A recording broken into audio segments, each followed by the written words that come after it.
حلال کی طلب کرنا اخلاق ہے اور حرام سے بچنا اخلاق ہے۔ حرام سے کیسے بچنا؟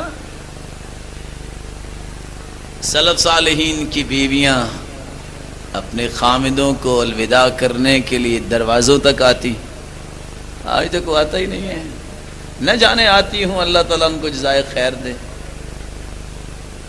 بلکہ خواہش شاید ہوتی ہوگی یہ جانے والا ہی بنے، گھر میں ہوگا تو کافی اس نے مانگنی ہے، چائے مانگنی ہے، کسی کام پہ لگائی رکھے گا یہ جائے کچھ کما کے لائے، اور دروازے پہ آ کے الوداعی دعا پڑھتی۔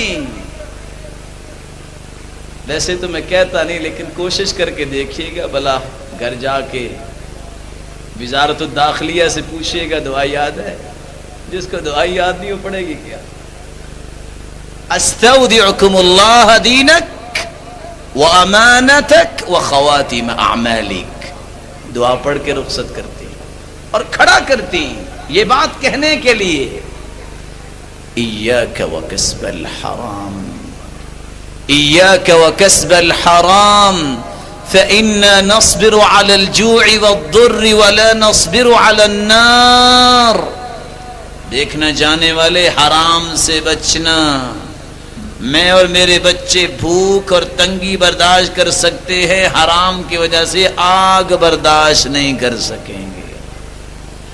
آج تو یہ کہتی تو نظر آتی ہوگی دنیا میں، یہ سامان لیتے ہیں نا، مجھے نہیں پتا کہاں سے لاؤ، میری طرف سے کسی کی جیب سے چوری کر کے لاؤ، سامان چاہیے۔ اور جانے والا بھی دعا دے کے رخصت ہوتا تھا اللہ کی ضمانت میں۔ وہ آپ کو دعا تو یاد ہی ہوگی، جب انسان گھر سے نکلتا ہے تو گھر والوں کو کیا دعا پڑھ کے اللہ کی ضمانت میں دینا چاہیے، پتہ ہے نا ماشاءاللہ آپ کو؟ تو بولتے نہیں ہیں، کوئی شک پڑ گیا مجھے، کوئی نہیں یاد؟ کون بھائی سنائے گا؟ اللہ تعالیٰ کروڑا رحمت نازل فرمائے حضرت حافظ صاحب پر۔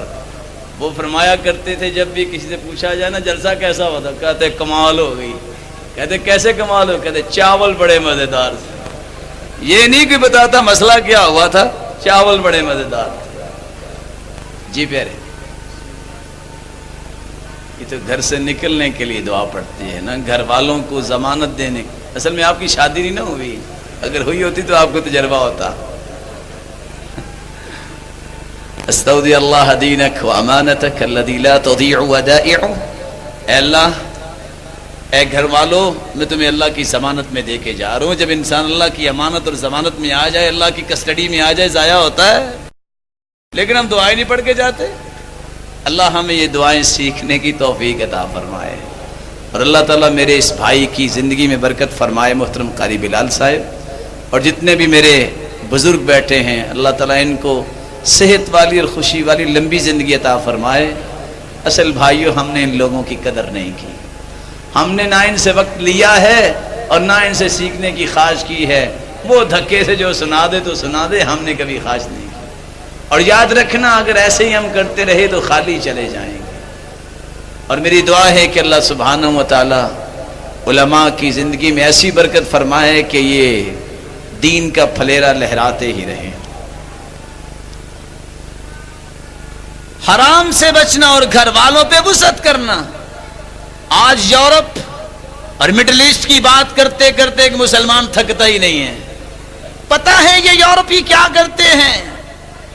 رات کے 2 بجے ہے، قصہ لکھنے والا لکھتا ہے، پاکستان سے چلا یہ شخص مکان کرائے پہ لینے کے لیے، دروازے پہ پہنچا تو ایک نوجوان بچی باہر روتی ہوئی آئی۔ مالک مکان سے پوچھا مکان کرائے پہ لینا ہے؟ کہا 50 فرنک ہیں آپ کے پاس؟ کہا ہیں۔ کہا یہ بچی کون تھی؟ کہا بیٹی تھی، مکان کرائے پہ لینے کے لیے آئی تھی، 35 فرنک اس کے پاس تھے، 15 کم تھے، میں نے بھگا دیا ہے۔ یہ اخلاق ہے، مسلمانوں کا اخلاق دیکھیے۔ ما اطعمت زوجتك فهو لك صدقہ وما اطعمت خادمك فهو لك صدقہ وما اطعمت ولدك فهو لك صدقہ وما اطعمت نفسك فهو لك صدقہ۔ اللہ نے موج اتنی بنائی ہے، بچوں کو کلفیاں کھلاؤ، ٹافیاں کھلاؤ، لولی پاپ کھلاؤ، اور ہیلی کاپٹر تک لے کے دے دو پرورش کرتے کرتے، بیوی کو 60 ہزار کا سوٹ لے کے دے دو، شرط یہ کہ فضول خرچی نہ ہو، اور بیٹے کو پڑھاتے پڑھاتے پراڈو لے کے دے دو، قیامت کے دن یہ بھی کھاتے میں صدقہ ہی لکھا ہوگا۔ موج ہے نا، اسلام کی موج ہے۔ یہ دین کی سمجھ ہو تو پھر ایسی باتیں ہوتی ہیں۔ اور سچی بات یہ ہے کہ آج اخلاق نظر نہیں آتا۔ ایک بندہ جس نے حرام پہ زندگی قائم کی ہوئی ہے، اس کو اخلاق کے بارے میں کہو کہ بڑا اخلاق ہے، کوئی اخلاق نہیں ہے۔ نرمی اپنے اندر جو پیدا کر لیتا، ان الرفق لا يكون في شيء الا زانه ولا ينزع من شيء الا شانه، نرمی آ جائے ہر چیز خوبصورت بن جاتی، نرمی ختم ہو جائے اچھی چیز بھی بدنما بن جاتی ہے۔ میں ایک مثال دے دیتا ہوں، تو یہ دعوت دینا، یہ درس دینا، یہ دعوت و تبلیغ کس کا مشن ہے؟ بولیں، اللہ کے رسول کا مشن ہے، اس عظیم ہستی کا مشن ہے نا، تو طریقہ بھی عظیم ہستی کا ہی ہونا چاہیے نا۔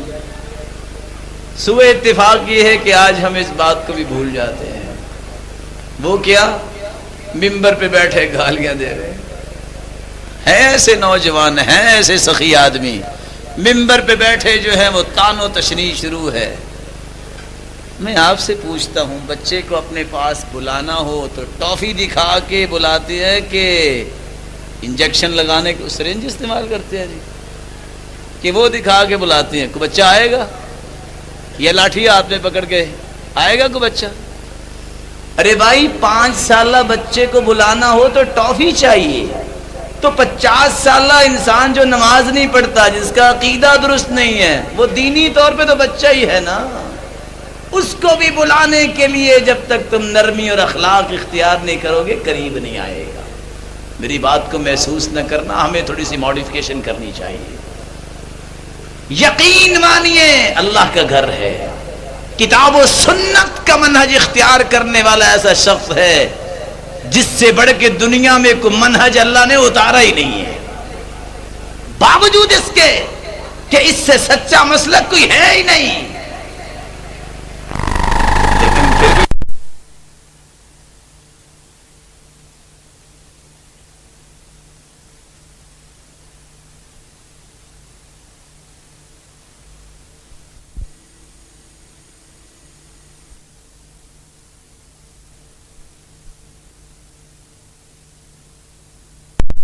اللہ نے کس کو بنایا؟ کوئی ایسا پیدا ہوا ہے حسین؟ کوئی ایسا علم والا آیا؟ لیکن قرآن کیا کہتا ہے؟ فَبِمَا رَحْمَةٍ مِّنَ اللَّهِ لِنتَ لَهُمْ وَلَوْ كُنْتَ فَظًّا غَلِيظَ الْقَلْبِ لَانفَضُّوا مِنْ حَوْلِكَ۔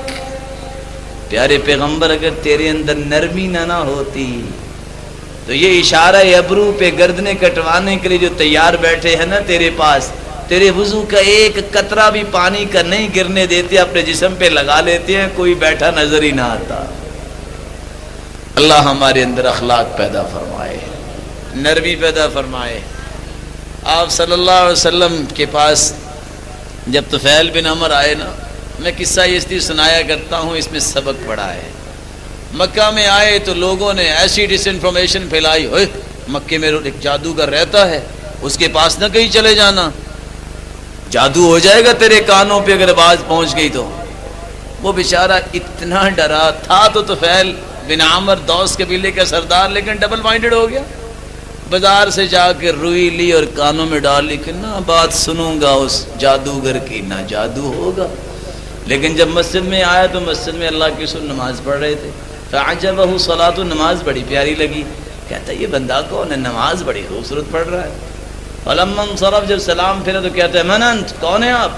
چودھری تھا نا، اور چودھری جھک کے کب بولتے ہیں؟ آپ صلی اللہ علیہ وسلم کی بھی عادت مبارکہ تھی، چودھریوں کی گردن جو اکڑی بھی ہوتی ہے، چند ٹکوں کی وجہ جو سریا آ جاتا ہے، وہ اخلاق سے اللہ کے رسول توڑ کے فارغ کر دیتے تھے، جھکا لیتے تھے۔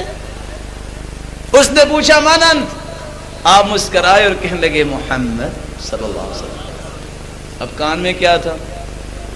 آواز آئی؟ بھائی آپ کو تو آئی ہے نا. روئی نکالی اور پھینک دی. پھر پوچھتا ہے، سوچتا ہے پاگل بنا رکھا ہے ایسے مجھے، میں سردار ہوں آخر، تو بری بات ہوئی نہ مانوں گا. پھر پوچھتا ہے من انت، کون ہے آپ؟ آپ پھر اپنی عادت مبارکہ کو سامنے لائے، مسکرائے اور فرمایا محمد صلی اللہ علیہ وسلم. کہتے آپ جادوگر؟ کہا جی ہاں مجھے جادوگر کہتے ہیں. کہا اگر یہ جادو ہے اشہد ان لا الہ الا اللہ وان محمد رسول اللہ، یہ جادو تو پھر میں بھی سیکھ کے جاؤں گا. مسلمان ہو گیا.